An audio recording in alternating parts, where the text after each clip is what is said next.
ਵਾਹਿਗੁਰੂ ਜੀ ਕਾ ਖਾਲਸਾ ਵਾਹਿਗੁਰੂ ਜੀ ਕੀ ਫਤਿਹ। ਮੈਂ ਤੁਹਾਡੀ ਹੋਸਟ ਨੀਲਮ ਕੌਰ ਤੇ ਮੈਂ ਟੀਵੀ 84 ਦੇ ਸਾਰੇ ਦਰਸ਼ਕਾਂ ਦਾ ਨਿੱਘਾ ਸਵਾਗਤ ਕਰਦੀ ਹਾਂ ਪ੍ਰੋਗਰਾਮ ਸੱਚੋ ਸੱਚ ਵਿੱਚ। ਰੋਜ਼ਾਨਾ ਦੀ ਤਰ੍ਹਾਂ ਤੁਹਾਡੇ ਤੇ ਸਾਡੇ ਹਰਮਨ ਪਿਆਰੇ ਡਾਕਟਰ ਅਮਰਜੀਤ ਸਿੰਘ ਮੇਰੇ ਨਾਲ ਬੈਠੇ ਹੋਏ ਨੇ। ਆਓ ਨਾਲ ਮਿਲ ਕੇ ਪ੍ਰੋਗਰਾਮ ਸ਼ੁਰੂ ਕਰਦੇ ਹਾਂ। ਜੀ doctor sahib, welcome to our show. Thank you so much. ਜੀ ਡਾਕਟਰ ਸਾਹਿਬ, ਅੱਜ 30 ਮਾਰਚ 2015 17 ਚੇਤ ਨਾਨਕਸ਼ਾਹੀ ਸੰਮਤ 547 ਦਾ ਦਿਨ ਹੈ ਤੇ ਪ੍ਰੋਗਰਾਮ ਦੇ ਸ਼ੁਰੂ ਵਿੱਚ ਜਿਵੇਂ ਕਿ ਡਾਕਟਰ ਸਾਹਿਬ ਸਾਨੂੰ ਸਾਰਿਆਂ ਨੂੰ ਪਤਾ ਹੈ ਕਿ ਤੁਸੀਂ ਸਿੱਖ ਕੌਮ ਵਾਸਤੇ ਬਹੁਤ ਵੱਡੀ ਸੇਵਾ ਕਰ ਰਹੇ ਹੋ ਤੇ ਇਸ ਸੇਵਾ ਲਈ ਤੁਸੀਂ ਵੱਖ-ਵੱਖ ਥਾਵਾਂ ਤੇ ਪ੍ਰਚਾਰ ਕਰਦੇ ਰਹਿੰਦੇ ਹੋ ਤੇ ਇਸ ਵੀਕਐਂਡ ਤੇ ਤੁਸੀਂ ਕਿੱਥੇ ਗਏ ਇਹ ਸਾਡੇ ਦਰਸ਼ਕਾਂ ਨਾਲ ਸਾਂਝਾ ਕਰੋ।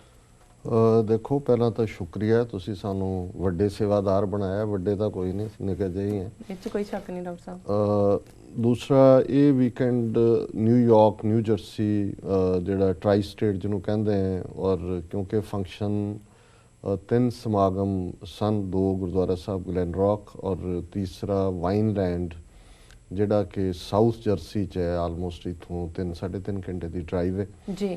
ਔਰ ਬੇਸ਼ੱਕ ਇਹ ਫੰਕਸ਼ਨਸ ਨਿਊ ਜਰਸੀ 'ਚ ਸਨ ਦੋਨੋਂ, ਪਰ ਤਿੰਨਾਂ ਸਮਾਗਮਾਂ 'ਤੇ ਹੀ ਬਹੁਤ ਦੂਰ ਦਰੇਡਿਓਂ ਜਿਹੜੇ ਆ ਨੁਮਾਇੰਦਾ ਇਕੱਠ ਸੀ। ਸਿੱਖ ਗੁਰਦੁਆਰਿਆਂ ਦੇ ਨੁਮਾਇੰਦੇ ਸਨ। ਈਵਨ ਜਿਹੜਾ ਇੱਕ ਫੰਕਸ਼ਨ ਪਹਿਲੇ ਦਿਨ ਬੇਸ਼ੱਕ ਉਹ ਆਨੰਦ ਕਾਰਜ ਸੀ, ਭਾਈ ਜੋਗਾ ਸਿੰਘ ਪੰਥਕ ਐਕਟੀਵਿਸਟ ਨੇ ਨਿਊ ਜਰਸੀ ਤੋਂ, ਉਹਨਾਂ ਦੇ ਬੇਟੇ ਦਾ, ਪਰ ਉਹਦੇ 'ਚ ਪਾਰਟਿਸਪੇਸ਼ਨ ਲਈ ਆਲਮੋਸਟ ਦੂਰ ਦੁਰਾਡਿਓਂ ਜਿਹੜੇ ਖਾਲਿਸਤਾਨ ਨੂੰ ਪਰਨਾਏ ਹੋਏ ਵੀਰ ਭੈਣਾਂ ਨੇ ਉਹ ਪਹੁੰਚੇ ਹੋਏ ਸਨ।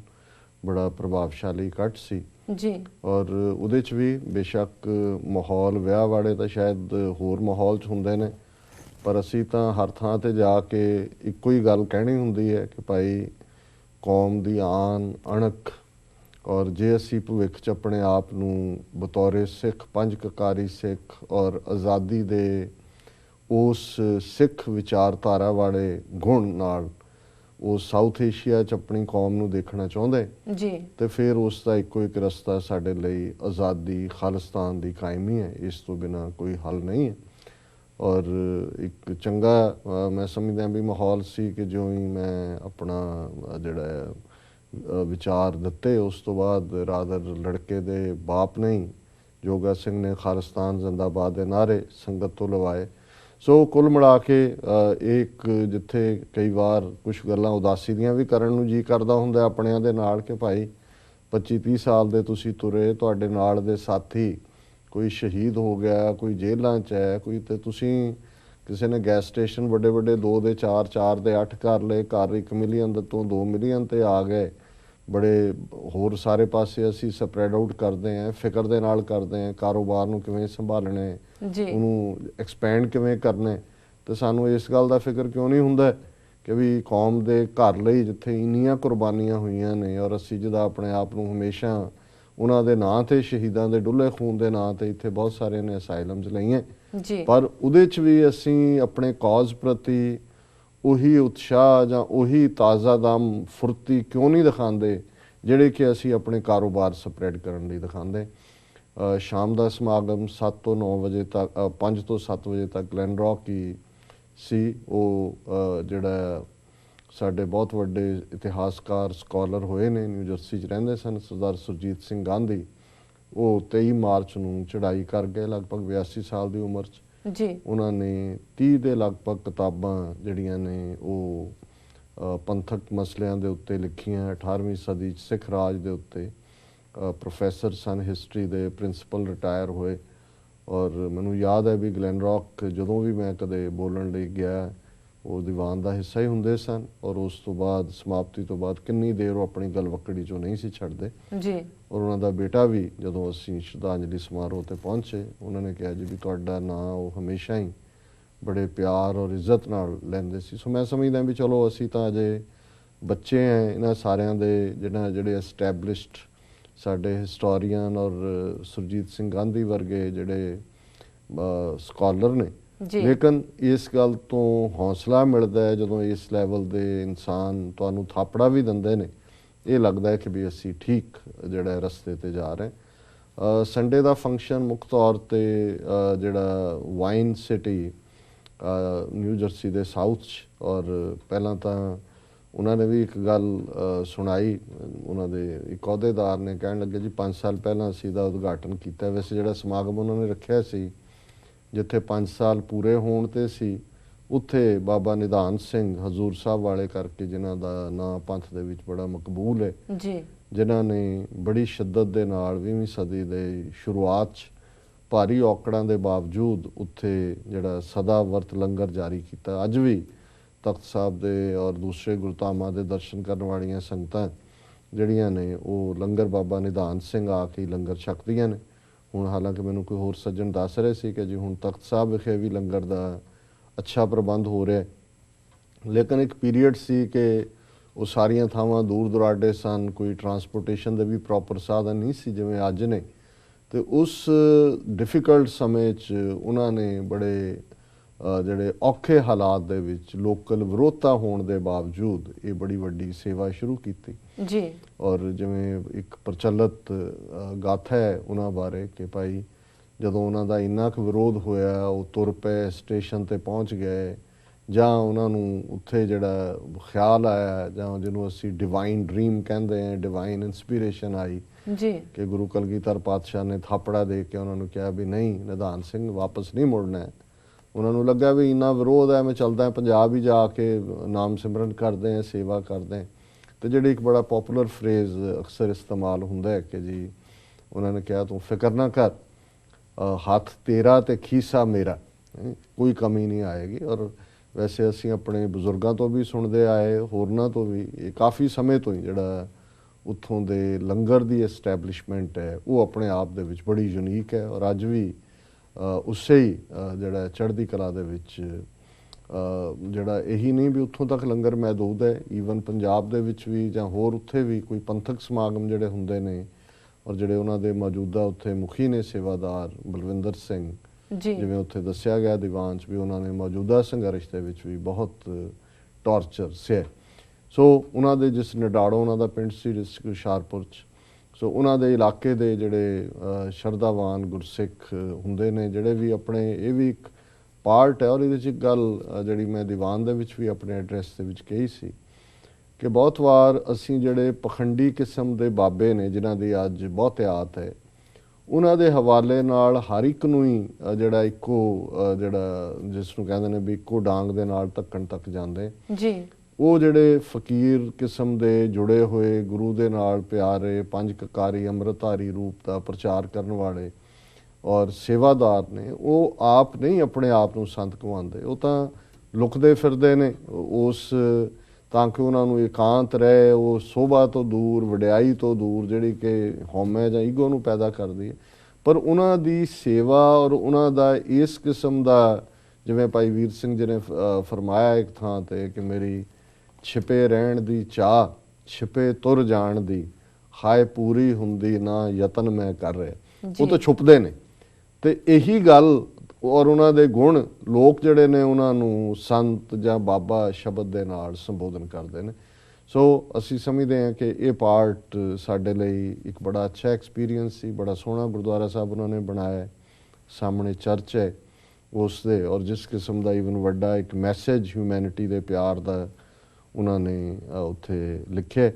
ਸੋ ਉਸ ਮਾਹੌਲ 'ਚ ਜਾ ਕੇ ਭਾਵੇਂ ਸੰਗਤਾਂ ਲੋਕਲ ਸਵਾਈਆਂ ਨੇ, ਲੇਕਿਨ ਕਿਉਂਕਿ ਦੂਰ ਦੁਰਾਡੇ ਉਹਨਾਂ ਨੇ ਸੱਦਾ ਦਿੱਤਾ ਹੋਇਆ ਸੀ, ਲਗਭਗ ਨੁਮਾਇੰਦਾ ਇਕੱਠ ਸੀ, 1.25 ਘੰਟੇ ਦੇ ਲਗਭਗ ਸਾਨੂੰ ਸੰਗਤ ਨੂੰ ਐਡਰੈਸ ਕਰਨ ਦਾ ਮੌਕਾ ਮਿਲਿਆ। TV 84 ਦੀ ਸਾਡੀ ਸਾਰੀ ਟੀਮ ਵੀ ਨਾਲ ਸੀ ਜੀ। ਉਸ ਪ੍ਰੋਗਰਾਮ ਨੂੰ ਕਵਰ ਕੀਤਾ ਔਰ ਆਉਣ ਵਾਲੇ ਦਿਨਾਂ 'ਚ ਮੋਸਟ ਲਾਈਕਲੀ ਇਸੇ ਹਫਤੇ 'ਚ ਉਹਨੂੰ ਐਜ਼ ਏ ਸਪੈਸ਼ਲ ਪ੍ਰੋਗਰਾਮ ਵੀ ਸਿੱਖ ਸੰਗਤਾਂ ਦੇ ਰੂਬਰੂ ਕੀਤਾ ਜਾਏਗਾ। ਸੋ ਅਸੀਂ ਸਮਝਦੇ ਹਾਂ ਕਿ ਸਾਡੇ ਲਈ ਵੀ ਇੱਕ ਉਤਸ਼ਾਹ ਵਾਲੀ ਗੱਲ ਹੁੰਦੀ ਹੈ ਜਦੋਂ ਕੋਈ ਆ ਕੇ ਮਿਲਦਾ ਹੈ।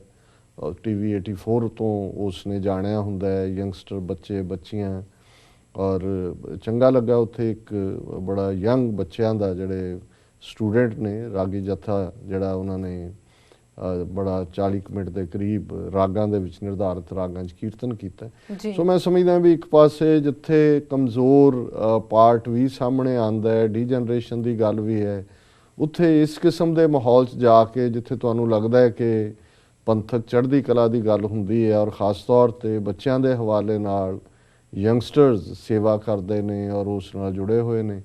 ਔਰ ਇਸੇ ਪ੍ਰੋਗਰਾਮ 'ਚ ਹਰਪ੍ਰੀਤ ਸਿੰਘ ਜਿਹੜੇ ਕਿ ਜਸਟਿਸ ਡਿਪਾਰਟਮੈਂਟ ਦੇ ਰੀਜਨਲ ਡਾਇਰੈਕਟਰ ਨੇ ਕਮਿਊਨਿਟੀ ਲਿਏਜ਼ਨ ਦਾ, ਉਹਨਾਂ ਦਾ ਰੋਲ ਹੈ। ਉਹਨਾਂ ਨੇ ਵੀ ਪ੍ਰੈਜੈਂਟੇਸ਼ਨ ਵੀ ਦਿੱਤੀ ਔਰ ਉਹਨਾਂ ਨੇ ਦੱਸਿਆ ਕਿ ਭਾਈ ਕਿਵੇਂ ਸਾਨੂੰ ਇਸ ਸਿਸਟਮ ਦੇ ਵਿੱਚ ਆਪਣੇ ਹੱਕਾਂ ਦੇ ਲਈ ਜਾਗਰੂਕ ਹੋਣਾ ਪਏਗਾ, ਹੋਣਾ ਚਾਹੀਦਾ। ਔਰ ਬਾਕੀ ਵੀ ਜਿੰਨੇ ਵੀ ਵਿਚਾਰ ਅੱਡ ਅੱਡ ਜਥੇਬੰਦੀਆਂ ਦੇ ਨੁਮਾਇੰਦਿਆਂ ਦੇ ਸਨ, ਬੜੇ ਉਤਸ਼ਾਹ ਭਰਪੂਰ ਸਨ। ਸੋ ਮੈਂ ਜੇ ਸਾਰੀਆਂ ਗੱਲਾਂ ਦੱਸ ਦਿੱਤੀਆਂ ਤਾਂ ਫਿਰ ਜਿਹੜਾ ਪ੍ਰੋਗਰਾਮ ਦੇਖਣਾ ਹੈ ਸਰੋਤਿਆਂ ਨੇ ਉਸ ਦਾ ਉਹਨਾਂ ਨੂੰ ਉਨਾ ਸਵਾਦ ਨਹੀਂ ਰਹੇਗਾ, ਕਹਿੰਦੇ ਸਾਨੂੰ ਪਤਾ ਹੈ ਅਸੀਂ ਸੁਣਿਆ ਹੋਇਆ। ਸੋ ਇਹ ਸਾਡੀ ਵੀਕਐਂਡ ਦੀ ਐਕਟੀਵਿਟੀ ਸੀ ਜੀ। ਸੋ 3-4 ਘੰਟੇ ਇੱਕ ਪਾਸਿਓਂ ਜਾਣਾ ਫਿਰ ਆਉਣਾ, ਲੇਕਿਨ ਇਹ ਹੈ ਵੀ ਫਿਰ ਵੀ ਜਦੋਂ ਸੰਗਤ ਨੂੰ ਮਿਲੀਦਾ ਫਿਰ ਸਾਰਾ ਥਕੇਵਾਂ ਦੂਰ ਹੋ ਜਾਂਦਾ ਜੀ। ਬਿਲਕੁਲ ਡਾਕਟਰ ਸਾਹਿਬ, ਤੁਹਾਡਾ ਬਹੁਤ ਬਹੁਤ ਧੰਨਵਾਦ। ਹੁਣ ਸਾਡੇ ਦਰਸ਼ਕਾਂ ਨੂੰ ਦੱਸੋ ਅੱਜ ਦਾ ਕੋਈ ਸਿਆਸੀ ਮੁੱਦਾ। ਅੱਜ ਦੇ ਜਿਹੜੇ ਇਸ਼ੂਜ਼ ਨੇ ਉਹਨਾਂ ਦੇ ਵਿੱਚ ਇੱਕ ਮੈਂ ਦੇਖ ਰਿਹਾ ਸੀ, ਬਹੁਤ ਵਾਰ ਜਦੋਂ ਅਮਰੀਕਾ ਦਾ ਪਾਕਿਸਤਾਨ 'ਤੇ ਦਬਾਅ ਬਣਦਾ ਸੀ, ਹੁਣ ਤਾਂ ਘਟ ਗਿਆ ਕਿਉਂਕਿ 2014 'ਚ ਇਹਨਾਂ ਨੇ ਕਾਫੀ ਵਾਪਸ ਸੱਦ ਲਈ ਹੈ ਫੌਜ, ਔਰ ਅਫਗਾਨਿਸਤਾਨ 'ਚ ਇੱਕ ਨਵੀਂ ਇਲੈਕਟਡ ਪ੍ਰੈਜ਼ੀਡੈਂਟ ਹੈ। ਹਾਲਾਂਕਿ ਉੱਥੇ ਵਾਇਲੈਂਸ ਤਾਂ ਚੱਲ ਰਹੀ ਹੈ ਜੀ, ਪਰ ਅਕਸਰ ਇਹ ਕਿਹਾ ਜਾਂਦਾ ਸੀ ਡੂ ਮੋਰ, ਜੋ ਮਰਜ਼ੀ ਉਹ ਕਰਨ, ਇਹਨਾਂ ਦੇ ਡਰੋਨ ਅਟੈਕਸ ਦੀ ਵੀ ਹਮਾਇਤ ਕਰਨ, ਆਪ ਵੀ ਜਿਹੜਾ ਉਹ ਐਕਸ਼ਨ ਕਰਨ। ਪਰ ਕਿਸ ਸਕੇਲ ਦੇ ਉੱਤੇ ਪਾਕਿਸਤਾਨ ਨੇ ਇਹ ਜਿਹੜੀ ਵਾਰ ਔਨ ਟੈਰਰ ਹੈ ਇਸ ਦਾ ਸੰਤਾਪ ਝੱਲਿਆ ਹੈ, ਜਾਂ ਕਿੰਨਾ ਉਹਨਾਂ ਨੇ ਸਫ਼ਰ ਕੀਤਾ ਹੈ। ਇਕੱਲਾ ਇਹ ਹੀ ਨਹੀਂ ਵੀ ਉਹਨਾਂ ਦੀ ਫੌਜ ਦੇ ਹਵਾਲੇ ਨਾਲ ਸਿਵਿਲੀਅਨਸ ਨੇ ਵੀ ਇਹ ਬਹੁਤ ਵਾਰ, ਕਿਉਂਕਿ ਬਾਇਜ਼ ਮੀਡੀਆ ਦਾ ਵੀ ਹੈ, ਇੰਟਰਨੈਸ਼ਨਲ ਮੀਡੀਆ ਵੀ ਪਾਕਿਸਤਾਨ ਨੂੰ ਦਹਿਸ਼ਤਗਰਦੀ ਦਾ ਟਿਕਾਣਾ ਜਾਂ ਹੈੱਡਕੁਆਰਟਰ ਦੱਸਣਾ, ਇੰਡੀਅਨਸ ਵੀ ਉਹਦੇ 'ਤੇ ਪ੍ਰੋਪੇਗੇਟ ਕਰਦੇ ਨੇ। ਪਰ ਮੈਂ ਸਮਝਦਾ ਵੀ ਇਸ ਕਿਸਮ ਦੀਆਂ ਨਿਰਪੱਖ ਜਥੇਬੰਦੀਆਂ ਵੀ ਨੇ ਜਿਹੜੀਆਂ ਘੱਟੋ ਘੱਟ ਸੱਚ ਨੂੰ ਸਾਹਮਣੇ ਲਿਆਉਣ ਦੀ ਕੋਸ਼ਿਸ਼ ਕਰਦੀਆਂ। ਇਸੇ ਤਰ੍ਹਾਂ ਦੀ ਇੱਕ ਜਥੇਬੰਦੀ ਨੋਬਲ ਪ੍ਰਾਈਜ਼ ਜਿਹਨੂੰ ਮਿਲਿਆ ਹੋਇਆ ਹੈ, international physicians for the prevention of nuclear war, ਇਹ ਆਰਗੇਨਾਈਜੇਸ਼ਨ ਹੈ। ਔਰ ਉਹਨਾਂ ਨੇ ਪਿਛਲੇ ਦਿਨਾਂ 'ਚ ਹੀ ਮੇਰੇ ਖਿਆਲ ਸ਼ਾਇਦ ਇੱਕ ਵੀਕਐਂਡ 'ਤੇ ਹੋਏਗਾ, ਇੱਕ ਰਿਪੋਰਟ ਜਾਰੀ ਕੀਤੀ ਹੈ ਜਿਸ ਨੂੰ ਨਿਊਜ਼ ਟੈਲਰ ਜਿਹੜਾ ਮੈਗਜ਼ੀਨ ਹੈ ਜਾਂ ਪੇਪਰ ਹੈ ਉਸਨੇ ਵੀ ਛਾਪਿਆ, ਔਰ ਬਹੁਤ ਸਾਰੇ ਇੰਡੀਅਨ ਮੀਡੀਆ, ਟ੍ਰਿਬਿਊਨ ਨੇ ਵੀ, ਮੈਂ ਟ੍ਰਿਬਿਊਨ ਦੀ ਸਟੋਰੀ ਦੇਖ ਰਿਹਾ ਸੀ, ਗਾਇਬ ਹੋ ਗਈ ਪਹਿਲੇ ਦਿਨ, ਕਾਫੀ ਡੀਟੇਲ ਦੇ ਵਿੱਚ ਉਹਦੀ ਰਿਪੋਰਟਿੰਗ ਸੀ। ਔਰ ਉਹਦਾ ਹੈਡਲਾਈਨ ਇਹ ਹੈ ਕਿ 80,000 plus Pakistan is killed on war on terror, body count report reveals. ਇਸ ਗਰੁੱਪ ਨੇ ਜਿਹੜੀ ਰਿਪੋਰਟ ਜਾਰੀ ਕੀਤੀ ਉਹਦਾ ਨਾਮ ਬੋਡੀ ਕਾਊਂਟ ਰੱਖਿਆ, ਔਰ ਇਹਦੇ ਮੁਤਾਬਕ 80,000 ਤੋਂ ਜ਼ਿਆਦਾ ਪਾਕਿਸਤਾਨੀ ਇਹਨਾਂ ਲਗਭਗ 10 ਸਾਲਾਂ ਦੇ ਵਿੱਚ ਜਿਹੜੇ ਨੇ ਮਾਰੇ ਗਏ ਨੇ। ਬਹੁਤ ਵੱਡਾ ਨੰਬਰ ਹੈ 80,000 ਫਿਗਰ ਕੋਈ, ਲੇਕਿਨ ਜੇ ਤੁਸੀਂ over so called war on terror ਦਾ ਕਾਊਂਟ ਦੇਖੋ ਤਾਂ ਇਸੇ ਰਿਪੋਰਟ ਮੁਤਾਬਕ ਉਹ 1.5 ਮਿਲੀਅਨ ਤੋਂ 2 ਮਿਲੀਅਨ ਹੈ, ਜਿਹਦੇ 'ਚ ਅਫਗਾਨਿਸਤਾਨ, ਇਰਾਕ 'ਚ ਮਾਰੇ ਗਏ ਲੋਕ ਵੀ ਨੇ ਜੀ। ਵਾਸ਼ਿੰਗਟਨ ਜਿਹੜੀ ਹੈ ਡੇਟਲਾਈਨ ਦੀ ਖਬਰ ਹੈ, ਔਰ ਇਹ more than 80,000 have been killed in war on terror war led by United States of America. ਇਹ study revealed, a report titled Body Count disclosed that casualty figures after 10 years of the war on terror was released by the Nobel Prize winning International Physicians for Prevention of Nuclear War. So ਉਹਦੇ 'ਚ ਉਹਨਾਂ ਨੇ ਇਹ ਕਿਹਾ ਕਿ ਵੀ study ਨੇ conclude ਕੀਤਾ ਹੈ ਕਿ ਓਵਰਆਲ 1.3 ਮਿਲੀਅਨ ਲੋਕਾਂ ਨੇ ਅਫਗਾਨਿਸਤਾਨ, ਇਰਾਕ ਔਰ ਪਾਕਿਸਤਾਨ ਦੇ ਵਿੱਚ ਇਹ ਜਿਹੜੀਆਂ ਆਪਣਾ ਜਾਨੀ ਨੁਕਸਾਨ ਕਰਵਾਇਆ। ਹਾਲਾਂਕਿ ਉਹਨਾਂ ਨੇ ਕਿਹਾ ਕਿ ਇਹ ਬੜਾ ਕੰਜ਼ਰਵੇਟਿਵ ਫਿਗਰ ਹੈ, ਜੇ ਉਹਨੂੰ ਅਸੀਂ ਹੋਰ ਐਕਸਪੈਂਡ ਕਰੀਏ ਤੇ 2 ਮਿਲੀਅਨ ਤੱਕ, ਯਾਨੀ 20 ਲੱਖ ਬੰਦਾ 9/11 ਤੋਂ ਬਾਅਦ ਅਫਗਾਨਿਸਤਾਨ, ਪਾਕਿਸਤਾਨ ਔਰ ਇਰਾਕ ਦੇ ਵਿੱਚ ਮਾਰਿਆ ਗਿਆ, ਜਿਹਦੇ 'ਚੋਂ ਇਕੱਲੇ ਪਾਕਿਸਤਾਨ ਦੇ ਵਿੱਚ ਹੀ ਜਿਹੜਾ 80,000 ਪਲੱਸ, ਔਰ 80,000 ਪਲੱਸ 'ਚੋਂ 50,000 ਦੇ ਲਗਭਗ ਜਿਹੜੀਆਂ ਨੇ ਉਹ ਸਿਵਿਲੀਅਨ ਕੈਜੂਅਲਟੀਜ਼ ਨੇ। ਔਰ ਇਹ ਅੱਗੇ ਉਹਨਾਂ ਨੇ ਕੰਟਰੀ ਵਾਈਜ਼ ਵੇਰਵਾ ਦਿੱਤਾ ਹੈ ਜਿਸ ਡਿਟੇਲ 'ਚ ਅਸੀਂ ਨਹੀਂ ਜਾਣਾ ਚਾਹੁੰਦੇ। ਸੋ ਮੈਂ ਸਮਝਦਾ ਹਾਂ ਵੀ ਇਹ ਆਪਣੇ ਆਪ ਦੇ ਵਿੱਚ ਇੱਕ ਸਬੂਤ ਹੈ ਕਿ ਪਾਕਿਸਤਾਨ ਨੇ, ਔਰ ਇਸ ਤੋਂ ਇਹ ਕਿਲਿੰਗਸ ਆਪਣੇ ਪਾਸੇ ਨੇ, ਪਰ ਕਿੰਨੇ 2 ਤੋਂ 2.5 ਮਿਲੀਅਨ ਲੋਕ ਰਿਫਿਊਜੀ ਬਣੇ, ਕਿਉਂਕਿ ਜਦੋਂ ਅਫਗਾਨਿਸਤਾਨ 'ਚ ਵਾਰ ਹੁੰਦੀ ਹੈ ਉੱਥੋਂ ਜਿਹੜਾ ਪਾਕਿਸਤਾਨ ਦਾ ਸੂਬਾ ਖੈਬਰ ਪਖਤੂਨਵਾ ਹੈ ਉੱਥੇ ਆ ਜਾਂਦੇ ਨੇ ਪਖਤੂਨ ਜਿਹੜੇ ਨੇ, ਉਹ ਫਿਰ ਜਿਹੜਾ ਰਿਫਿਊਜੀ ਪ੍ਰੋਬਲਮ ਹੈ ਇੱਥੇ ਆ ਜਾਂਦੀ ਹੈ। ਔਰ ਇਹ ਕਿਉਂਕਿ ਇਹਨਾਂ 25-30 ਸਾਲਾਂ 'ਚ ਪਹਿਲਾਂ ਸੋਵੀਅਤ ਯੂਨੀਅਨ ਦੇ ਖਿਲਾਫ ਅਫਗਾਨਿਸਤਾਨ ਦੇ ਵਿੱਚ ਵਾਰ ਹੋਈ, ਔਰ ਉਹਦੇ 'ਚ ਵੀ ਅਮਰੀਕਾ CIA ਨੇ ਪਾਕਿਸਤਾਨ ਨੂੰ ਹੈੱਡਕੁਆਰਟਰ ਬਣਾ ਕੇ ਇਹਨਾਂ ਨੂੰ ਟ੍ਰੇਨਡ ਕੀਤਾ ਔਰ ਮੁਜਾਹਿਦੀਨ ਔਰ ਕ੍ਰੀਏਟ ਕੀਤਾ। ਉਹਨੇ ਪਾਕਿਸਤਾਨ 'ਚ ਜਿੱਥੇ ਹਥਿਆਰ ਬਹੁਤ ਲੈ ਆਂਦੇ, ਦਹਿਸ਼ਤਗਰਦੀ ਦੀ ਨੀਂਹ ਵੀ ਰੱਖੀ। ਫਿਰ ਅਫਗਾਨਿਸਤਾਨ 'ਚ ਇਹ ਇੱਕਦਮ ਨਿਕਲ ਆਏ ਅਮਰੀਕਨ, ਉੱਥੇ ਤਾਲਿਬਾਨ ਆ ਗਏ ਔਰ ਉਹਨਾਂ ਨੇ ਆ ਕੇ ਫਿਰ ਉੱਥੇ ਸਿਵਲ ਵਾਰ ਕਿੰਨੀ ਦੇਰ ਚੱਲਦੀ ਰਹੀ, ਉਹ ਵੀ ਸਿਵਲ ਵਾਰ ਦੇ ਵਿਕਟਮ ਆ ਕੇ ਪਾਕਿਸਤਾਨ 'ਚ ਰੁਕਦੇ ਰਹੇ। ਔਰ ਹੁਣ ਜਦੋਂ 9/11 ਹੋਇਆ, 9/11 ਤੋਂ ਬਾਅਦ ਜਿਹੜਾ ਅਟੈਕ ਬੇਸ਼ੱਕ ਅਫਗਾਨਿਸਤਾਨ 'ਚ ਹੋਇਆ ਉਸਾਮਾ ਬਿਨ ਲੈਡਨ ਦੇ ਉੱਥੇ ਹੋਣ ਦੇ ਬਹਾਨੇ, ਪਰ ਅਲਟੀਮੇਟਲੀ ਉੱਥੋਂ ਰਿਫਿਊਜੀ ਵੀ ਆਏ ਔਰ ਉਹ ਲੜਾਈ ਵੀ ਪਾਕਿਸਤਾਨ ਦੇ ਗਲ ਪਈ।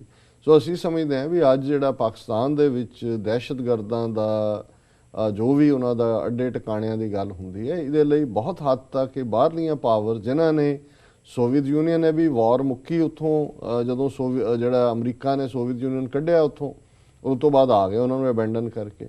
ਔਰ ਹੁਣ ਵੀ ਸਾਡਾ ਫੀਅਰ ਇਹ ਹੈ ਕਿ ਵੀ ਜੇ ਅਮਰੀਕਾ ਨੇ ਉੱਥੋਂ ਤਾਂ ਚਲੋ ਫੌਜ ਕਾਫੀ ਕੱਢ ਲਈ ਹੈ, ਪਾਕਿਸਤਾਨ ਦੇ ਹਵਾਲੇ ਨਾਲ ਜਿੰਨਾ ਉੱਥੇ ਡੈਮੇਜ ਹੈ, ਜੇ ਉੱਥੇ ਲੋਕਾਂ ਦੀਆਂ ਬੇਸਿਕ ਜਿਹੜੀਆਂ ਨੀਡਸ ਵੀ ਨਹੀਂ ਹੁੰਦੀਆਂ, ਕਿਉਂਕਿ ਜਦੋਂ ਇੱਕ ਪਾਸੇ ਟੈਰਰ ਫਰੰਟ ਖੁੱਲ ਜਾਂਦਾ ਹੈ, ਉਸ ਹੱਦ ਤੱਕ ਹੈ ਵੀ ਕਿਵੇਂ ਪਿਸ਼ਾਵਰ ਦੇ ਇੱਕ ਸਕੂਲ ਦੇ ਵਿੱਚ ਬੇਗੁਨਾਹ ਬੱਚਿਆਂ ਨੂੰ ਮਾਰਿਆ। ਸੋ ਅਸੀਂ ਸਮਝਦੇ ਹਾਂ ਵੀ ਇਹ ਜੁਆਇੰਟ ਰਿਸਪੌਂਸਿਬਿਲਟੀ, ਜੇ ਬੰਦੇ ਮਾਰਨ ਵੇਲੇ ਤੁਸੀਂ ਨਹੀਂ ਦੇਖਦੇ ਕਿ ਵੀ ਮਰ ਗਏ 80,000 ਅਮਰੀਕਨ ਮਰਿਆ ਹੋਇਆ ਅਮਰੀਕਾ ਦੀ ਮੇਨਲੈਂਡ ਤੇ, ਤਾਂ ਫਿਰ ਤੁਸੀਂ ਦੇਖੋ ਵੀ ਕੀ ਹੋਏ। ਸੋ ਅਸੀਂ ਸਮਝਦੇ ਹਾਂ ਵੀ ਪਾਕਿਸਤਾਨ ਨੂੰ ਹਰ ਵਾਰ ਇੱਕ ਦਹਿਸ਼ਤਗਰਦ ਸਟੇਟ ਦੇ ਤੌਰ ਤੇ ਹੀ ਦੇਖਣਾ ਜਾਂ ਉਸ ਪ੍ਰਤੀ ਇਸ ਕਿਸਮ ਦਾ ਰਵੱਈਆ ਇੰਟਰਨੈਸ਼ਨਲ ਕਮਿਊਨਿਟੀ ਲਈ ਵੀ ਠੀਕ ਨਹੀਂ ਹੈ। ਈਵਨ ਮੈਨੂੰ ਵੀ ਅੰਦਾਜ਼ਾ ਨਹੀਂ ਸੀ ਕਿ ਇੰਨੀ ਵੱਡੀ ਗਿਣਤੀ 'ਚ ਇਸ ਵਾਰ ਦੇ ਵਿੱਚ ਪਾਕਿਸਤਾਨੀਆਂ ਦੀ ਵੀ ਕੈਜੂਅਲਟੀਜ਼ ਨੇ ਜੀ। ਜਿਹੜਾ ਦੂਸਰੀ ਖਬਰ, ਈਸਾਈਆਂ ਦੇ ਖਿਲਾਫ ਲਗਾਤਾਰਤਾ ਦੇ ਨਾਲ ਜਿਹੜੇ ਚਰਚੇਜ਼ ਔਰ ਹਮਲੇ ਜਾਰੀ ਨੇ। ਹੁਣ ਵੈਸਟ ਬੰਗਾਲ ਦੀ ਜੈਪਾਈਗੁੜੀ ਡਿਸਟ੍ਰਿਕਟ ਦੇ ਵਿੱਚ ਇੱਕ ਭੂਟਾਨ ਬਾਰਡਰ ਦੇ ਉੱਤੇ ਚਰਚ ਹੈ, ਉਹਨਾਂ ਨੂੰ ਰਿਪੀਟਡ ਧਮਕੀਆਂ ਮਿਲ ਰਹੀਆਂ ਕਿ ਵੀ ਅਸੀਂ ਤੁਹਾਡੇ ਨਾਲ ਗੈਂਗ ਰੇਪ ਕਰਾਂਗੇ ਨਨਸ ਨਾਲ ਔਰ ਇਹਨੂੰ ਢਾਹ ਦਿਆਂਗੇ। ਔਰ ਇਸ ਤੋਂ ਇਲਾਵਾ ਇਹ Saint Capetino higher secondary school for girls ਹੈ ਨਾਰਥ ਬੰਗਾਲ 'ਚ, ਉਹਨਾਂ ਨੂੰ ਜਿਹੜਾ ਲਗਾਤਾਰਤਾ ਨਾਲ ਧਮਕੀ ਲੈਟਰ ਮਿਲ ਰਹੇ ਨੇ। ਔਰ ਇਸ ਤੋਂ ਪਹਿਲਾਂ ਅਸੀਂ ਦੇਖਿਆ ਕਿ ਵੀ ਜਿਹੜੇ ਪਿਛਲੇ ਪੀਰੀਅਡ 'ਚ ਹੁਣ ਇਹਨਾਂ ਨੇ ਜਿਹੜੀ RSS ਦੀ ਲਾਈਨ ਹੈ, ਜਿੱਥੇ ਇਹਨਾਂ ਦੀਆਂ ਸਰਕਾਰਾਂ ਨੇ ਉੱਥੇ ਤਾਂ ਜੋ ਕੁਛ ਇਹਨਾਂ ਨੇ ਮੱਧ ਪ੍ਰਦੇਸ਼ 'ਚ ਕੀਤਾ ਹੈ, ਜੋ ਕੁਛ ਜਿਹੜਾ ਈਵਨ ਜਿਹੜਾ ਇਹਨਾਂ ਦੇ ਦੂਸਰੀ ਥਾਵਾਂ ਦੇ ਉੱਤੇ ਚੱਲ ਰਿਹਾ, ਹਰਿਆਣੇ ਦੇ ਵਿੱਚ ਚਰਚ ਦੇ ਨਾਲ ਕੀਤਾ। ਪਰ ਜਿੱਥੇ ਇਹਨਾਂ ਦੀਆਂ ਸਰਕਾਰਾਂ ਨਹੀਂ ਵੀ ਨੇ, ਜਿਵੇਂ ਵੈਸਟ ਬੰਗਾਲ ਦੇ ਵਿੱਚ ਹੈ, ਕਿਉਂਕਿ ਉੱਥੇ ਮਮਤਾ ਬੈਨਰਜੀ ਦੀ ਗਵਰਨਮੈਂਟ ਹੈ, ਇਹ ਪੋਲਰਾਈਜੇਸ਼ਨ ਕਰ ਰਹੇ ਨੇ, ਧਰੂਵੀਕਰਨ ਕਰ ਰਹੇ ਨੇ। ਔਰ ਜਿਵੇਂ ਵੈਸਟ ਬੰਗਾਲ ਦੇ ਵਿੱਚ ਹੀ 72 ਸਾਲ ਦੀ ਆਨੰਦ ਦੇ ਨਾਲ ਗੈਂਗ ਰੇਪ ਹੋਇਆ, ਔਰ ਹੁਣ ਵੀ ਇਹ ਜਿਹੜਾ ਥ੍ਰੈਟਨਿੰਗ ਹੈ ਵੈਸਟ ਬੰਗਾਲ ਦੀ ਹੈ। ਇਸ ਤੋਂ ਬਿਨਾਂ ਮਹਾਰਾਸ਼ਟਰ 'ਚ ਵੀ ਉੱਥੇ ਉਹਨਾਂ ਦੀ ਸਰਕਾਰ ਹੈ, ਉੱਥੇ ਲਗਾਤਾਰਤਾ ਨਾਲ ਮੁੰਬਈ ਦੇ ਵਿੱਚ ਜਿਹੜਾ ਹੁਣ ਪਿੱਛੇ ਇਹਨਾਂ ਨੇ ਅਟੈਕ ਕੀਤੇ ਸੀ, ਚਰਚ ਅਟੈਕ 'ਚ, ਉਹਦਾ ਪੁਲਿਸ ਨੇ ਨੋਟਿਸ ਪਹਿਲਾਂ ਲਿਆ ਕਿਉਂਕਿ ਰੌਲਾ ਪਿਆ। ਉਹਨਾਂ ਨੇ ਕਿਹਾ ਜੀ ਇਹ ਪਰਸਨਲ ਐਨੀਮੋਸਿਟੀ ਸੀ, ਨਿੱਜੀ ਤੌਰ ਦੇ ਉੱਤੇ ਵਿਰੋਧ ਸੀ, ਇਸ ਦੇ ਲਈ ਉਹ ਹੋਇਆ, ਇਹਦੇ 'ਚ ਕੋਈ ਜਿਹੜਾ ਉਹ ਹਿੰਦੂ ਤਵੀਆਂ ਦਾ ਲਾਗਾ ਦੇਗਾ ਨਹੀਂ ਹੈ। ਔਰ ਜਬਲਪੁਰ ਮੱਧ ਪ੍ਰਦੇਸ਼ ਜਿਹੜਾ ਚਰਚ ਦੇ ਵਿੱਚ ਅਟੈਕ ਕਰਨ ਦੇ ਲਈ ਜ਼ਿੰਮੇਵਾਰ ਬੰਦਾ ਹੈ, ਜਿਸ ਦੇ ਖਿਲਾਫ ਪੁਲਿਸ ਨੇ ਕੇਸ ਦਰਜ ਕੀਤਾ ਹੈ, ਉਹ ਵਿਸ਼ਵ ਹਿੰਦੂ ਪਰਿਸ਼ਦ ਦੇ ਮੇਨ ਬੰਦੇ ਦੇ ਨਾਲ ਮੀਟਿੰਗ ਕਰ ਰਿਹਾ ਉਹਦੇ ਘਰ ਜਾ ਕੇ, ਉਹ ਵੀ ਪਿਕਚਰ ਲੱਗੀ ਹੈ। ਸੋ ਅਸੀਂ ਸਮਝਦੇ ਹਾਂ ਵੀ ਕੁੱਲ ਮਿਲਾ ਕੇ ਉਹਨੇ ਮੋਦੀ ਬਾਹਰ ਨੂੰ ਤੁਰਿਆ ਹੋਇਆ ਔਰ ਉਹਦੇ ਸਵਾਗਤ ਦੀਆਂ ਤਿਆਰੀਆਂ ਨੇ ਚਾਰ ਚਫੇਰੇ। ਔਰ ਅਸੀਂ ਜਦੋਂ ਗੱਲ ਕੀਤੀ ਸੀ ਕਿ ਦਰਬਾਰ ਸਾਹਿਬ ਜਾਣ ਦਾ ਔਰ ਜਿਵੇਂ ਉਹਨੂੰ ਸਿਰੋਪਾਓ ਦੇਣ ਦਾ ਕੀ ਮਕਸਦ ਹੋਏਗਾ, ਅੱਜ ਅਸੀਂ ਦੇਖਦੇ ਹਾਂ ਵੀ ਟੋਰਾਂਟੋ ਦੇ ਵਿੱਚ ਇੱਕ ਜਾਲੀ ਜਿਹੀ ਹਿੰਦੂ ਸਿੱਖ ਫੈਡਰੇਸ਼ਨ ਕੋਈ ਇਸ ਕਿਸਮ ਦੀ ਜਥੇਬੰਦੀ ਬਣਾਈ ਹੋਈ ਹੈ, ਉਹਨਾਂ ਨੇ ਮੋਦੀ ਦੇ ਵੈਲਕਮ ਦੇ ਵਿੱਚ ਇਸ਼ਤਿਹਾਰ ਦਿੱਤੇ ਨੇ। ਔਰ ਉਹਦੇ 'ਚ ਉਹਨਾਂ ਨੇ ਉਹ ਫੋਟੋ ਜਿਹੜੀ ਕਿ ਮੋਦੀ ਜਦੋਂ ਦਰਬਾਰ ਸਾਹਿਬ ਦੀਆਂ ਪਰਿਕਰਮਾ 'ਚ ਦਰਬਾਰ ਸਾਹਿਬ ਵੱਲ ਪਿੱਠ ਕਰਕੇ ਖੜਾ ਹੈ, ਲੇਕਿਨ ਦੇਖਣ ਵਾਲੇ ਨੂੰ ਲੱਗਦਾ ਹੈ ਕਿ ਜੀ ਉਹਨੇ ਸਿਰ ਝੁਕਾਇਆ ਹੋਇਆ ਹੈ, ਸਿਰ ਢੱਕਿਆ ਹੈ, ਗਲ ਦੇ ਵਿੱਚ ਸਿਰੋਪਾਓ ਪਾਇਆ ਹੋਇਆ ਹੈ, ਔਰ ਉਹ ਫੋਟੋ ਐਡਵਰਟਾਈਜ਼ ਕਰ ਰਹੇ ਨੇ। ਹੁਣ ਜ਼ਾਹਰ ਹੈ ਕਿ ਵੀ ਜਦੋਂ ਟੋਰਾਂਟੋ ਜਾਂ ਦੂਸਰੇ 'ਚ ਵੈਨਕੂਵਰ 'ਚ ਕੋਈ ਵਿਰੋਧ ਲਾਈਨ, ਪ੍ਰੋਟੈਸਟ ਕਰਨ ਦੀ ਲਾਈਨ ਹੈ, ਉਹ ਕਹਿਣਗੇ ਜੀ ਆਮ ਜਿਹੜੇ ਸਾਡੇ ਭੋਲੇ ਭਾਲੇ ਸਿੱਖ ਨੇ ਕਿ ਜੀ ਦੇਖੋ ਉਹਦਾ ਦਰਬਾਰ ਸਾਹਿਬ 'ਚ ਸਿਰੋਪਾਓ ਮਿਲਿਆ, ਇਹ ਕਿਉਂ ਵਿਰੋਧ ਕਰ ਰਹੇ ਨੇ ਜੀ। ਸੋ ਅਲਟੀਮੇਟਲੀ ਉਹਨਾਂ ਨੇ ਜਿਹੜੀ ਸਿੱਖਾਂ ਦੇ ਵਿੱਚ ਵੀ ਇਸ ਮਾਮਲੇ ਦੇ ਵਿੱਚ ਦੋ ਰਾਵਾਂ ਦੀ ਲਾਈਨ ਉਹ ਖੜੀ ਕਰ ਦਿੱਤੀ ਹੋਈ ਹੈ। ਪਰ ਦੂਜੇ ਪਾਸੇ ਇਹਨਾਂ ਦਾ ਵੈਸਟ ਬੰਗਾਲ ਹੋਏ, ਮਹਾਰਾਸ਼ਟਰ ਹੋਏ, ਹਰਿਆਣਾ ਹੋਏ, ਈਵਨ ਗੋਆ ਜਿੱਥੇ ਇਹਨਾਂ ਦਾ ਹੈ, ਉੱਥੇ ਵੀ ਉਹਨਾਂ ਨੇ ਕੰਮ ਸ਼ੁਰੂ ਕੀਤਾ ਹੋਇਆ ਆਪਣਾ, ਉਹ ਜਿਹੜੇ ਹਮਲੇ ਨੇ ਉਹ ਜਾਰੀ ਨੇ ਜੀ। ਕਨਕਲੂਡਿੰਗ ਦੇ ਵਿੱਚ ਜਿਹੜੀ ਇੱਕ ਖਬਰ ਕੱਲ੍ਹ ਦੀ ਸਾਰੇ ਪਾਸੇ ਹੈ, ਸ਼੍ਰੋਮਣੀ ਕਮੇਟੀ ਦਾ ਬਜਟ 993 ਕਰੋੜ ਦਾ ਜਿਹੜਾ ਹੈ ਉਹ ਸ਼੍ਰੋਮਣੀ ਕਮੇਟੀ ਐਗਜ਼ੈਕਟਿਵ ਨੇ 5 ਮਿੰਟ ਦੇ ਵਿੱਚ ਪਾਸ ਕਰ ਦਿੱਤਾ। ਹੁਣ ਤੁਸੀਂ ਦੇਖੋ ਜੀ, ਸਿੱਖਾਂ ਦੀ ਮਿੰਨੀ ਪਾਰਲੀਮੈਂਟ ਫਲਾਣਾ ਟਿਮਕਾ, 4 ਸਾਲ ਹੋ ਗਏ ਨੇ, ਸੁਪਰੀਮ ਕੋਰਟ ਨੇ ਉਹਨਾਂ ਦਾ ਜਨਰਲ ਹਾਊਸ ਹੀ ਜਿਹੜਾ ਉਹ ਰੀਸਟੋਰ ਨਹੀਂ ਕੀਤਾ ਜੀ। ਕੋਈ ਮੈਂਬਰ ਜਿਹੜੇ ਨੇ ਉਹ ਉਹਨਾਂ ਨੇ ਸਹੁੰ ਨਹੀਂ ਚੁੱਕੀ। ਇਸ ਲਈ ਹੁਣ 993 ਕਰੋੜ ਰੁਪਈਆ ਛੋਟਾ ਨਹੀਂ ਹੈ। ਹੁਣ ਏਜੰਸੀਆਂ ਨੂੰ ਸੂਟ ਕਰਦਾ ਹੈ, ਹਕੂਮਤ ਨੂੰ ਸੂਟ ਕਰਦਾ ਹੈ, ਉਹ ਇਹਨਾਂ ਦੇ ਹਵਾਲੇ ਕੀਤਾ ਹੋਇਆ ਬਾਦਲ ਕਿਆਂ ਦੇ। ਹੁਣ ਐਗਜ਼ੈਕਟਿਵ ਕਮੇਟੀ ਦੇ ਵਿੱਚ ਜਿੰਨੇ 7-8 ਮੈਂਬਰ ਬਾਦਲ ਦੇ ਨੇ ਤੇ ਜਿਹੜੇ 2 ਆਪੋਜੀਸ਼ਨ ਦੇ ਮੈਂਬਰ ਨੇ ਭਾਈ ਮੰਗਲ ਸਿੰਘ ਔਰ ਭਜਨ ਸਿੰਘ ਸ਼ੇਰਗਿੱਲ, ਉਹਨਾਂ ਨੇ ਕਿਹਾ ਕਿ ਜੀ ਜਨਰਲ ਹਾਊਸ ਤਾਂ ਚਲੋ ਉਹਦਾ ਰੀਸਟੋਰ ਹੀ ਨਹੀਂ ਹੈ। ਐਗਜ਼ੈਕਟਿਵ ਕਮੇਟੀ ਦੀ ਮੀਟਿੰਗ ਦੇ ਵਿੱਚ ਵੀ ਜਦੋਂ ਅਸੀਂ ਡਿਸਕਸ਼ਨ ਦੇ ਪੁਆਇੰਟ ਉਠਾਏ ਔਰ ਜਿਹੜੇ ਉਹਨਾਂ ਨੇ ਪੁਆਇੰਟ ਉਠਾਏ ਕਿ ਭਾਈ SS ਕੋਹਲੀ ਇੱਕ ਬੰਦਾ ਜਿਹਨੂੰ ਪਤਾ ਨਹੀਂ ਕਿੰਨੇ ਲੱਖ ਰੁਪਈਆ ਉਹ ਦੇ ਰਹੇ ਨੇ ਤਨਖਾਹ ਦੇ ਨਾਂ ਥੱਲੇ ਔਰ ਉਹ ਕੁਝ ਨਹੀਂ ਕਰਦਾ, ਸੁਖਬੀਰ ਬਾਦਲ ਦਾ ਬੰਦਾ ਹੈ। ਇੱਕ ਸਟੇਜ ਤੇ ਸ਼੍ਰੋਮਣੀ ਕਮੇਟੀ ਐਗਜ਼ੈਕਟਿਵ ਨੇ ਮਤਾ ਕਰਕੇ ਉਹਨੂੰ ਹਟਾ ਦਿੱਤਾ ਸੀ ਔਰ ਅਗਲੇ ਦਿਨ ਜਦੋਂ ਘੁਰਕੀ ਸੁਖਬੀਰ ਬਾਦਲ ਨੇ ਮਾਰੀ ਤੇ ਉਹ ਜਿਹੜਾ ਕਰਪਟ ਬੰਦਾ ਹੈ ਔਰ ਇਸ ਬਾਰੇ ਕਾਫੀ ਕੁਝ ਅਵੇਲੇਬਲ ਹੈ ਕਿ ਵੀ ਇਹ ਕੀ ਹੈ, ਲੇਕਿਨ ਸੁਖਬੀਰ ਬਾਦਲ ਦਾ ਉਹ ਹਿਸਾਬ ਕਿਤਾਬ ਰੱਖਣ ਵਾਲਾ ਬੰਦਾ ਹੈ ਔਰ ਉਹਨੂੰ 50-60 ਲੱਖ ਰੁਪਈਆ ਜਿਹੜਾ ਹੈ ਉਹ ਸ਼੍ਰੋਮਣੀ ਕਮੇਟੀ ਤੋਂ ਜਿਹੜਾ ਪਿਛਲੇ ਪੀਰੀਅਡ 'ਚ ਉਹਨੇ ਬਟੋਰਿਆ ਹੋਇਆ, ਉਹ ਇਹਦੇ ਬਾਰੇ ਡਿਸਕਸ਼ਨ ਕਰਨਾ ਚਾਹੁੰਦੇ ਸੀ, ਜਿਹੜੀ ਬਿਲਕੁਲ ਇਗਨੋਰ ਕੀਤਾ ਗਿਆ। ਫਿਰ ਉਹਨਾਂ ਨੇ ਕਿਹਾ ਵੀ ਜਿਹੜਾ ਬਿਲਡਿੰਗ ਕੰਸਟਰਕਸ਼ਨ ਵਰਕ ਹੈ ਉਹ ਜਿਹਨਾਂ ਪ੍ਰਾਈਵੇਟ ਕੰਟੈਕਟਸ ਨੂੰ ਦਿੱਤਾ ਜਾ ਰਿਹਾ ਹੈ ਉਹਨਾਂ ਤੋਂ ਕਮਿਸ਼ਨ ਖਾਂਦੇ ਨੇ, ਸਾਰੇ ਇਹਨਾਂ ਦੇ ਬੰਦੇ ਨੇ। ਔਰ ਇਸੇ ਤਰ੍ਹਾਂ ਜਿਹੜਾ ਐਗਜ਼ੈਕਟਿਵ ਕਮੇਟੀ ਮੀਟਿੰਗ ਅੰਮ੍ਰਿਤਸਰ 'ਚ ਨਾ ਹੋ ਕੇ ਦੂਸਰੀਆਂ ਥਾਵਾਂ ਤੇ ਕਿਉਂ ਬਾਰ-ਬਾਰ ਰੱਖੀ ਜਾਂਦੀ ਹੈ, ਕਿਉਂਕਿ ਉੱਥੇ ਕਿਸੇ ਹੋਰ ਨੂੰ ਮੋਬਿਲਾਈਜ਼ ਕਰਨਾ ਹੁੰਦਾ। ਔਰ ਇਸੇ ਤਰ੍ਹਾਂ SGPC ਦੀਆਂ ਵਹੀਕਲ ਜਿਹੜੀਆਂ ਨੇ ਗੱਡੀਆਂ ਦੇ ਉੱਤੇ SGPC ਦੇ ਲਈ ਉੱਪਰ ਉਹ ਧਰਮ ਪ੍ਰਚਾਰ ਲਈ ਨਹੀਂ ਇਸਤੇਮਾਲ ਹੋ ਰਹੀਆਂ, ਉਹ ਉਹਨਾਂ ਦੇ ਅੱਗੇ ਰਿਸ਼ਤੇਦਾਰਾਂ ਦੇ ਢੋਆ ਢਵਾਈ ਦੇ ਉੱਤੇ ਪ੍ਰਾਈਵੇਟਲੀ ਯੂਜ਼ ਹੋ ਰਹੀਆਂ। ਔਰ ਇਸੇ ਤਰ੍ਹਾਂ ਇੱਕ ਪ੍ਰਾਪਰਟੀ ਦਾ ਮਾਮਲਾ ਅਨੰਦਪੁਰ ਸਾਹਿਬ 'ਚ ਆਇਆ ਸੀ, ਜਿਹੜਾ ਕਿ ਆਪਣੇ ਕਿਸੇ ਬੰਦੇ ਨੂੰ ਪਹਿਲਾਂ ਉਹਨੇ ਖਰੀਦੀ ਉਹ ਪ੍ਰਾਪਰਟੀ ਸੇ, ਜੇ ਉਹਨੇ 2 ਕਰੋੜ 30 ਲੱਖ ਦੀ ਖਰੀਦੀ ਤੇ 6 ਮਹੀਨੇ ਬਾਅਦ ਸ਼੍ਰੋਮਣੀ ਕਮੇਟੀ ਨੇ ਉਹ 3 ਕਰੋੜ 70 ਲੱਖ ਦੀ, ਯਾਨੀ ਸਿੱਧਾ 1 ਕਰੋੜ 10 ਲੱਖ ਜਾਂ 20 ਲੱਖ ਦਾ ਪ੍ਰੋਫਿਟ ਆਪਣੇ ਬੰਦੇ ਨੂੰ ਪਹਿਲਾਂ ਇਨ ਬਿਟਵੀਨ ਕਰ ਲਿਆ, ਫਿਰ ਸ਼੍ਰੋਮਣੀ ਕਮੇਟੀ ਨੇ ਉਹਦੇ ਤੋਂ ਖਰੀਦ ਲਈ। ਔਰ ਉਹਨਾਂ ਨੇ ਕਿਹਾ ਜੀ ਜਦੋਂ ਅਸੀਂ ਇਹ ਜਿਹੜੀ ਹੈ ਸਾਹਮਣੇ ਲਿਆਂਦਾ ਤੇ ਉਹਨੇ ਮੀਟਿੰਗ ਹੀ ਮੱਕਣ ਗਿਆ, ਹੋ ਗਿਆ ਜੀ, ਬਜਟ ਪਾਸ ਹੋ ਗਿਆ, ਚਲੋ ਖਤਮ ਕਰੋ। ਔਰ ਇਹਦੇ ਨਾਲ ਜਿਹੜੀ ਹੋਰ ਵੀ ਬਾਕੀ ਤਾਂ ਇਹਨਾਂ ਦਾ ਫਰਾਡ ਹੁੰਦਾ ਜੀ, ਇੰਨਾ ਅਸੀਂ ਐਜੂਕੇਸ਼ਨ ਇੰਸਟੀਟਿਊਸ਼ਨ, ਇੰਨਾ ਧਰਮ ਪ੍ਰਚਾਰ, ਇੰਨਾ ਫਲਾਣਾ। ਤੇ ਮੈਂ ਦੇਖ ਰਿਹਾ ਵੀ ਇੱਕ ਪਾਸੇ ਨਾਨਕ ਸ਼ਾਹ ਫਕੀਰ ਦੇ ਥੱਲੇ ਕਿਵੇਂ ਸਿੱਖ ਸੰਗਤਾਂ ਜਾਂ ਜਿਹੜੇ ਸੂਝਵਾਨ ਨੇ ਉਹ ਦੇਖ ਰਹੇ ਨੇ ਵੀ ਡਾਇਰੈਕਸ਼ਨ ਕਿੱਧਰ ਵੱਲ ਜਾ ਰਹੀ ਹੈ। 4 ਸਾਹਿਬਜ਼ਾਦੇ ਫਿਲਮ ਦੇ ਵੇਲੇ ਵੀ ਜਿਹੜੇ ਕਿਸ ਕਿਸਮ ਦੇ ਇਤਰਾਜ਼ ਸਨ ਦਬਾ ਦਿੱਤੇ ਗਏ ਸੀ, ਉਹਨੇ ਹੀ ਅੱਗੋਂ ਨਾਨਕ ਸ਼ਾਹ ਫਕੀਰ ਵਰਗੀ ਦਾ ਰਾਹ ਖੁੱਲੇ। ਔਰ ਇੱਕ ਉਹਦੇ 'ਚ ਇਹ ਹੈ ਜਿਹਦੇ 'ਚ ਉਹਨਾਂ ਨੇ ਅਮਾਊਂਟ ਨਹੀਂ ਦਿੱਤਾ, ਉਹਨਾਂ ਨੇ ਕਿਹਾ ਕਿ ਜੀ ਮੱਕੜ ਨੇ ਕਿਹਾ ਕਿ ਅਸੀਂ ਜਿਹੜੇ 4 ਸਾਹਿਬਜ਼ਾਦੇ ਫਿਲਮ ਦੇ ਸਕਰੀਨਿੰਗ ਰਾਈਟ ਨੇ ਇਹ ਖਰੀਦ ਲਏ ਨੇ। ਸੋ ਹੁਣ ਇੱਕ ਪਾਸੇ ਪਹਿਲਾਂ ਇਸ ਕਿਸਮ ਦੀ ਕਿਸੇ ਚੀਜ਼ ਦਾ ਆਣਾ, ਹੁਣ ਕਿੰਨਾ ਅਮਾਊਂਟ ਦਿੱਤਾ, ਉਹਨਾਂ ਨੇ ਕਿਹਾ ਜੀ ਅਸੀਂ ਹੁਣ ਇਹਨੂੰ ਫ੍ਰੀ ਆਫ ਕਾਸਟ ਸਿੱਖੀ ਦੇ ਪ੍ਰਚਾਰ ਲਈ ਦਿਖਾਵਾਂਗੇ। ਹੁਣ ਇਹ ਸਿੱਖੀ ਦਾ ਇਹ ਵੀ ਇਹਦਾ ਮਤਲਬ ਸੌਦੇਬਾਜ਼ੀ, ਪਹਿਲਾਂ ਉਹਨੂੰ ਕਲੀਅਰੈਂਸ ਦੇਣ ਦੀ ਸੌਦੇਬਾਜ਼ੀ, ਉਹਨੇ ਉਹਦੇ 'ਚੋਂ ਕਰੋੜਾਂ ਬਣਾਏ ਨੇ, ਮਤਲਬ ਵੱਡੀਆਂ ਬਾਲੀਵੁੱਡ ਦੀਆਂ ਬਾਕਸ ਆਫਿਸ ਜਿਹੜੀਆਂ ਹਿੱਟ ਫਿਲਮਾਂ ਨੇ ਉਹਨਾਂ ਨਾਲੋਂ ਜ਼ਿਆਦਾ ਪੈਸੇ ਬਣਾਇਆ 4 ਸਾਹਿਬਜ਼ਾਦਿਆਂ ਨੇ। ਲੇਕਿਨ ਹੁਣ ਸ਼੍ਰੋਮਣੀ ਕਮੇਟੀ ਨੇ ਹੋਰ ਪੈਸਾ ਦੇ ਕੇ ਮੱਕੜ ਦੇ ਕਹਿਣ ਮੁਤਾਬਕ ਕਿ ਜੀ ਅਸੀਂ ਉਹਦੇ ਰਾਈਟਸ ਖਰੀਦ ਲਏ ਨੇ ਔਰ ਅਸੀਂ ਉਹਦੀ ਸਕਰੀਨਿੰਗ ਕਰਾਂਗੇ। ਸੋ ਹੁਣ ਜਿਵੇਂ ਜੇ ਮਾਂ ਪੁੱਤੇ ਜ਼ਹਿਰ ਦੇ ਕਿਆ ਪੁੱਤ ਵਿਚਾਰ, ਜੇ ਮਾਂ ਹੀ ਪੁੱਤਰ ਨੂੰ ਜ਼ਹਿਰ ਦੇਣ ਤੇ ਆ ਜਾਏ ਤੇ ਪੁੱਤਰ ਕੀ ਕਰ ਸਕਦਾ। ਹੁਣ ਇਹ ਜਿਹੜਾ ਇਹਨਾਂ ਨੇ ਦਰਵਾਜ਼ੇ ਖੋਲੇ ਨੇ ਔਰ ਜਿਵੇਂ ਅਸੀਂ ਇਹ ਦੇਖ ਰਹੇ ਹਾਂ ਕਿ ਇਹ ਜਿਹੜਾ ਸਾਰਾ ਰੁਝਾਨ ਹੈ ਇਹ ਸਿੱਖੀ ਦੀਆਂ ਜੜ੍ਹਾਂ 'ਚ ਤੇਲ ਦੇਣ ਵਾਲਾ ਹੈ। ਔਰ ਅੱਜ ਹੀ ਮੇਰੀ ਅੰਮ੍ਰਿਤਸਰ ਗੱਲ ਹੋ ਰਹੀ ਸੀ, ਇੱਕ ਬੀਬੀ ਜੀ ਜਿਹੜੇ ਇੱਕ ਪ੍ਰੋਜੈਕਟ ਤੇ ਕੰਮ ਕਰ ਰਹੇ ਨੇ ਕਿ ਕਨਿੰਗਮ ਦੀ ਕਿਤਾਬ ਜਿਵੇਂ ਇਹਨਾਂ ਨੇ 300 ਸਾਲਾਂ ਦੇ ਵੇਲੇ ਹਾਲਾਂ ਬਲਦੇਵ ਸਿੰਘ ਸਿਰਸਾ ਨੇ ਇਸ਼ੂ ਉਠਾਇਆ ਸੀ ਜੀ ਕਿ ਵੀ ਉਹ ਛਪਵਾਈ ਹੈ ਹਿੰਦੀ ਵਰਜਨ, ਔਰ ਉਹ ਨਾਗਪੁਰ ਤੋਂ ਕਿਸੇ ਨੇ ਕਾਲ ਕਰਕੇ ਕਿਹਾ ਜੀ ਕਿ ਉਹਦੇ 'ਚ ਜੋ ਕੁਝ ਹੈਗਾ ਉਹ ਕਹਿੰਦਾ ਜੀ ਦੱਸਿਆ ਹੀ ਨਹੀਂ ਜਾ ਸਕਦਾ।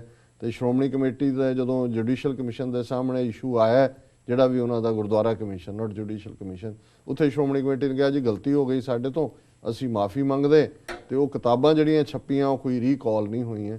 ਸੋ ਇਹ RSS ਔਰ ਦੂਸਰੇ ਜਿਹੜੇ ਨੇ ਕੌਣ ਕਿੱਥੇ ਲੱਗਾ ਹੋਇਆ ਹੈ, ਕਿਹੜੇ ਪ੍ਰੋਜੈਕਟ ਤੇ ਕੰਮ ਕਰ ਰਿਹਾ ਹੈ, ਇਹਨਾਂ ਤੋਂ ਕਰਵਾ ਰਿਹਾ ਹੈ, ਇਹ ਤਾਂ ਇਸ ਵੇਲੇ ਔਰ ਜਥੇਦਾਰ ਆਪਣੀ ਕੰਮ ਤੇ ਲੱਗੇ ਹੋਏ ਨੇ, ਉਹਨਾਂ ਨੂੰ ਕੋਈ ਰੋਕ ਟੋਕ ਨਹੀਂ ਹੈ, ਜਿੱਥੋਂ ਮਰਜ਼ੀ ਉਹ ਪੈਸੇ ਆ ਜਾਣ ਚਲੇ ਜਾਣ, ਇਹੀ ਹਾਲ ਇਹਨਾਂ ਦਾ।